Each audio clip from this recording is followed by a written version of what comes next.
McDonald's serves 69 million customers every single day. That is more people than the entire population of the United Kingdom. And not one single person eating there knows how McDonald's actually makes its money. Most people think McDonald's profits come from selling burgers. That is a little bit like thinking Apple makes money by selling glass rectangles. Technically true, completely missing the point. McDonald's is not a burger company. It never was. McDonald's is one of the largest real estate empires on earth. And the burger, believe it or not, is almost a distraction. This is the story of greatest business disguise in corporate history. How a fast food chain became a 42 billion property empire, and why the golden arcs have almost nothing to do with the golden income. The year is 1940, San Bernardino, California. Two brothers named Richard and Maurice McDonald open a small barbecue restaurant. It does fine, not spectacular, just fine. In 1948, the brothers do something radical. They shut everything down and rebuild from scratch. They eliminate the menu, 15 items, that is it. They invent the assembly line for food, the speedy service system. A burger in 30 seconds, every time, no waiting, no mistakes. By 1954, they are making $1 million a year from one single location. What spreads? A milkshake machine salesman hears about these two brothers. His name is Ray Kroc. He is 52 years old. He has never built anything significant. He visits the McDonald's brothers, he watches the operation for one day, and he immediately understands something the brothers have completely missed. This is not a restaurant business, this is a system, and systems can be replicated everywhere. Ray Kroc strikes a deal with the McDonald brothers to franchise the concept nationally. The brothers are happy, they are making money, they think Ray is just a salesman. Ray Kroc is not just a salesman. Between 1954 and 1960, Kroc opens 228 McDonald's locations across the United States. But there is a problem. Ray Kroc is barely making any money. The franchise fee is too low, the royalty is too small, the model is broken. Then a financial consultant named Harry walks into Ray Kroc's office. Harry looks at the books. He looks at Kroc, then he says something that changes everything. Ray, you are not in the burger business. You are in the real estate business. Kroc stares at him, because nobody had ever said it that clearly before. In 1956, Kroc creates a new company called the Franchise Realty Corporation. Its entire purpose was buy land, lease it to franchises, collect rent forever. By 1961, Ray Kroc buys the McDonald brothers out completely for $2.7 million. Here is what McDonald's does not put on its menu.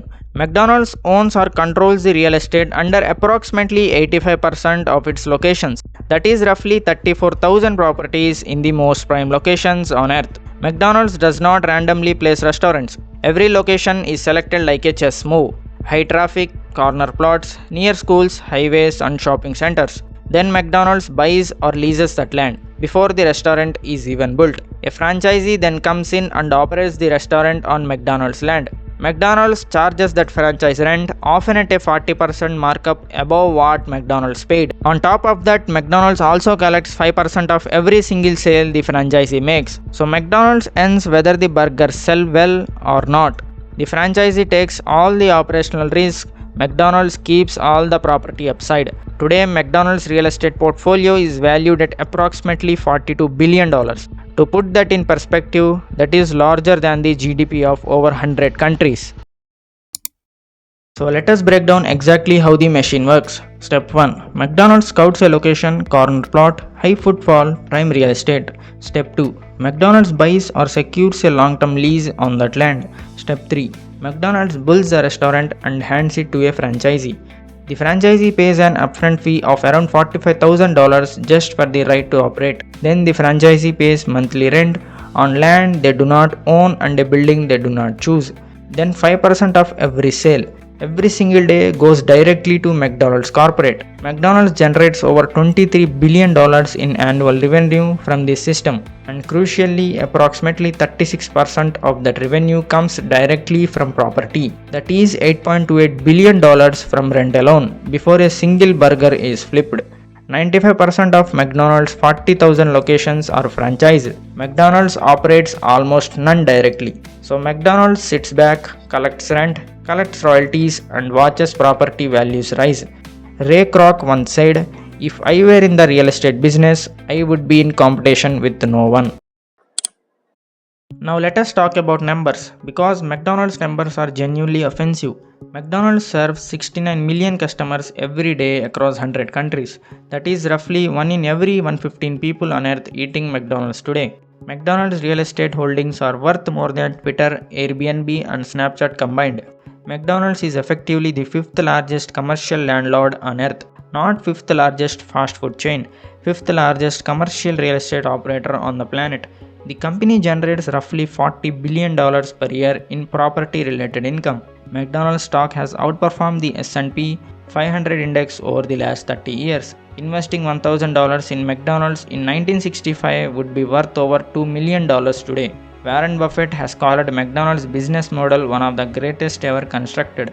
And Buffett knows a thing or about two great business models. In Q1 2026 alone, McDonald's generated $6.52 billion in revenue, up 9% year on year. The burger empire keeps growing, whether the burgers are good or not, and we all have opinions.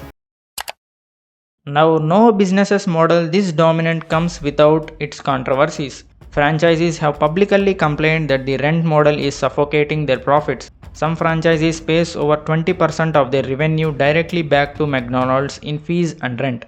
That leave the franchisee with the work, the stress, and the staff problems. McDonald's has also faced significant criticism over labor practices in its franchise locations because McDonald's argue those workers are employed by the franchisee, not by McDonald's, which is a very convenient interpretation of a very complex relationship. In recent years, McDonald's has also faced pressure from changing consumer habits. Sales volumes at individual locations have declined in several key markets. But here is the genius of the real estate model.